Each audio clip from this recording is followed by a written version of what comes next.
é uma situação que tem acometido várias pessoas, e neste momento não são adultos, que antes pensava-se que é uma doença acima dos 40, dos 50, mas hoje até jovens, abaixo dos seus 20 anos, já têm passado, jovens e até crianças têm passado por essas doenças. Digo especialmente a diabetes mellitus tipo 2, que ela geralmente era registrada há anos atrás, acima dos 40, mas hoje esta que é registrada muito precocemente, porém temos outros tipos, tipo 1, que ele é registrada mais para crianças, mais jovens, abaixo de 17 anos, geralmente é diagnosticada nesse estágio. E um dos pontos que mais me interessa é realmente a hipótese de pensarmos na reversão mesmo da diabetes a partir de um estilo de vida saudável, a partir da alimentação e outros hábitos saudáveis. Porém, o caso da diabetes tipo 1, né, é um pouco mais complexo, né, porque é um déficit muito grande da insulina. A tipo 2 é um déficit, mas que pode as células serem regeneradas com o andar do tempo. Nós não olhamos naturalmente a alimentação, não olhávamos, ou alguns não olham até hoje, a alimentação como um fator de restauração, mas como acompanhamento para a manutenção, porque nós já assumimos em algum momento, ou melhor, a medicina convencional assume que a diabetes é uma doença crônica que não tem cura, só tem manutenção. Porém, para aquilo que é a alimentação, para a regeneração, ela busca muitas vezes olhar para os fatores de risco, ou melhor, as causas, né? Porque a medicina convencional, ela consegue manter, ajuda o organismo a pressão, é como se fosse a pressão do organismo para a produção desta insulina que vai equilibrar o açúcar no sangue. Porém, é uma pressão externa, não é uma condição normal do organismo, então, naturalmente, que chega uma fase em que o organismo não consegue mais suportar esta pressão e por isso que em algum momento tem vários comprimidos que a pessoa vai tomando e em algum momento já vai tomar a insulina, porque o organismo já não consegue suportar. Mas por que eu trago esta abordagem? Porque é importante percebermos que estamos a fazer uma pressão a um órgão ou estamos a fazer pressão a uma célula. Uma pressão externa. Porém, podemos, de forma natural, realmente impulsionar a célula ou a regeneração das células, porque o organismo é composto por 1 trilhão de células, na verdade, né? Todo ele. Então, cada órgão tem várias e inúmeras células. E isto é possível através do quê? De alimentos que têm um efeito antioxidante e anti-inflamatório, porque muitas vezes as causas estão relacionadas com obesidade, com pressão arterial, consumo excessivo de bebidas alcoólicas, de açúcares, comidas gordurosas, tudo que vai inflamar o organismo.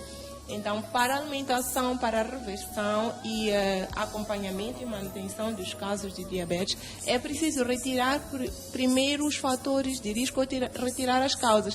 Porque acontece muitas vezes que a primeira abordagem que naturalmente o médico tem é, primeiro vai...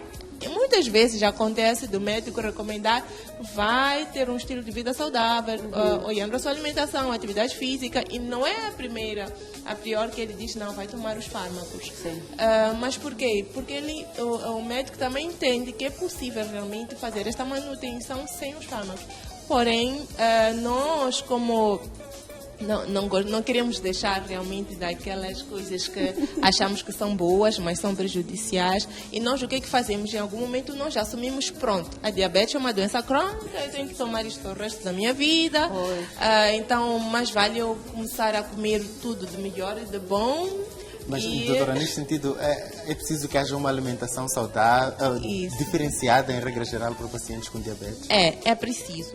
É preciso, e dependendo mesmo da perspectiva que nós temos para cada um, ou da perspectiva do paciente que ele tem. Se ele quer mesmo manter, ou se ele já tem um fenômeno na sua mente ativado que não, ele quer reverter a diabetes. Mas isso começa mesmo da mente, porque ele tem que aceitar que é possível e retirar aquele mito que não, tem que viver assim para toda a vida. Porém, para caso mesmo de reversão, é preciso uma alimentação muito regrada. Só que nós já tivemos casos, por exemplo, em que a pessoa tem um período de 6 meses ou 1 ano de uma alimentação muito regrada, mas chega uma altura em que acha que não, aqui eu já estou bem, inclusive já deixei de tomar alguns fármacos e agora já posso viver a minha antiga normalidade. E volta a intoxicar o organismo, e volta a inflamar o organismo, e voltam novamente as causas e volta realmente a resistência à insulina.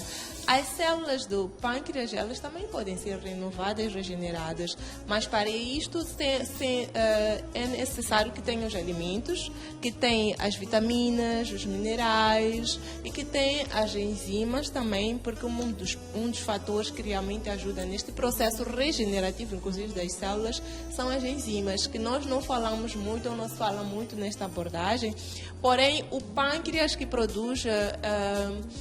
que tem um efeito também de produzir essa insulina, ele tem um efeito duplo, ou tem uma função dupla. Também, para além de produzir esses hormônios, tem a função também de controlar a produção, ou seja, tem um fator de produção de enzimas, né? Essas enzimas que vão ser liberadas no duodeno, que é o intestino, né? Para o processo da digestão. Então, estamos a assumir que o quê? Parte do problema está no pâncreas. Então, nisto, já temos uma situação em que pode estar comprometida também a produção das enzimas no pâncreas. Aí começamos a ter um déficit maior da digestão e com o consumo excessivo desses alimentos que não são comidas, vai prejudicando ainda. E outro fator é que essas enzimas que são importantes, elas só se encontram em alimentos vivos, ou seja, elas são sensíveis a altas temperaturas. Ok. Por exemplo, vamos lá. Porque alimentos são esses vivos? Já estou a ficar preocupada aqui. O que acontece, por exemplo? Vamos lá, nós queremos ter o valor nutritivo ou o potencial nutritivo de uma couve. Né? O que nós vamos fazer muitas vezes pela nossa cultura? Fazemos o caril de amendoim, cozemos, ainda que seja refogada, ou seja, sai do verde para uma cor acastanhada, ou seja, ela passa por temperaturas acima de 60 graus. E temperaturas acima de 60 graus destroem as enzimas. Então, o alimento precisa, o organismo precisa daquelas enzimas para decompor ou para a digestão do próprio alimento.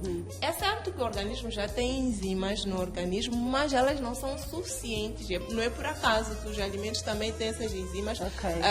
Não é por acaso. Porém, com o método do consumo do alimento, o método de preparação dos alimentos faz com que as enzimas sejam destruídas. Então, nós encontramos parte delas, ou seja, quase nenhuma enzima no alimento. Então, é um alimento como se fosse morto. Dá energias, dá algumas vitaminas que resistem a altas temperaturas, algumas gorduras, mas aquilo que é por isso que há casos em que a pessoa vai comer, às vezes se sente cansada, se sente com o organismo estufado, porque há um processo de fermentação ali, não uma digestão normal, por causa dessa déficit de enzimas e vitaminas, minerais, porque nós matamos tudo isto com o processo de confecção dos alimentos. É por isso que nesses casos de diabetes e outras situações, mas em especial a diabetes, é preciso consumir muitas frutas. E a fruta é consumida in natura, né?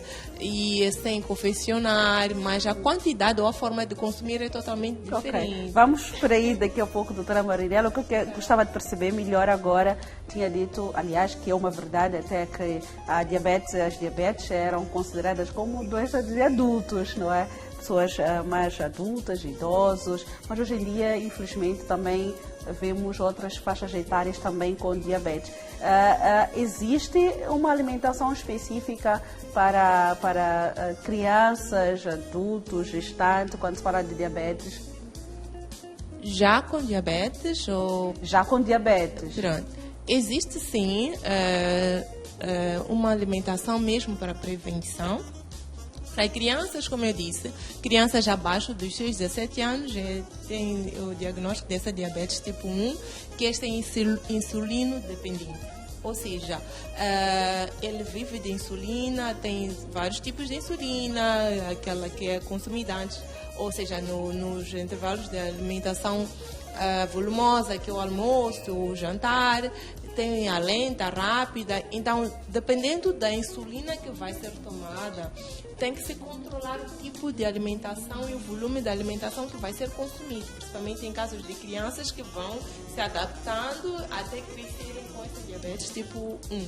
Então, geralmente os alimentos mais indicados são alimentos ricos em fibra, que eles também são absorvidos de forma gradual. Diferente, por exemplo, de uma sacarose, que é um alimento rico em açúcares, um bolo ou seja, um biscoito ou um hambúrguer, né? Que o consumo ou a absorção é muito rápida e aí há condições de haver vários picos de insulina, porque o açúcar no sangue, perdão, não a insulina, o açúcar sobe com muita rapidez no sangue. Diferente quando tem muita fibra, a fibra vai permitindo que o alimento, ou seja, o açúcar vai sendo liberado no sangue de forma bem gradual, não criando esses picos de glicose no sangue.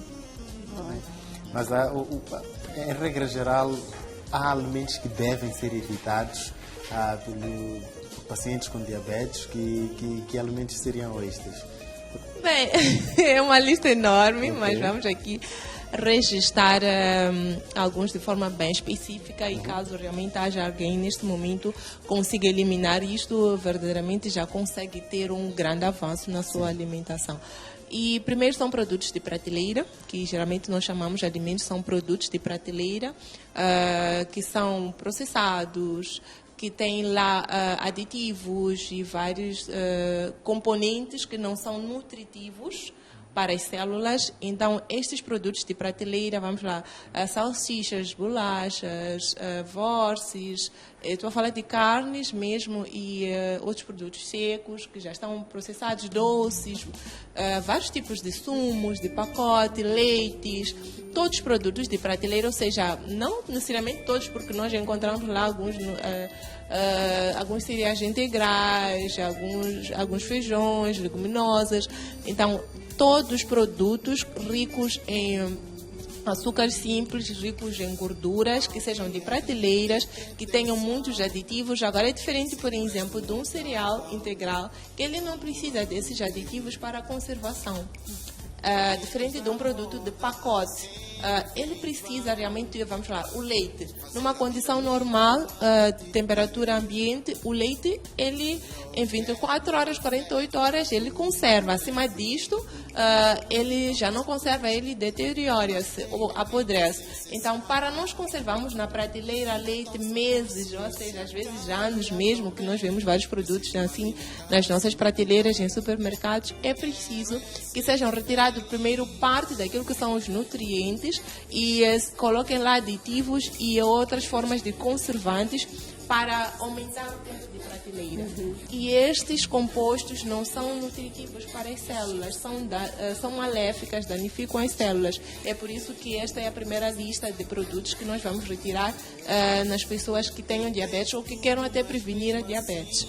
Temos também as bebidas alcoólicas, os refrigerantes também faz parte dos produtos de prateleira.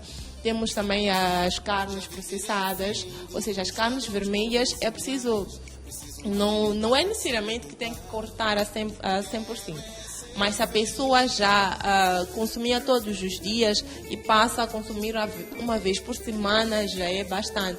Agora a pessoa vai ficar com dúvida, mas não, eu como carnes porque ter proteínas. As proteínas podem ser também adquiridas de outras fontes, né? Alguns vegetais, algumas leguminosas.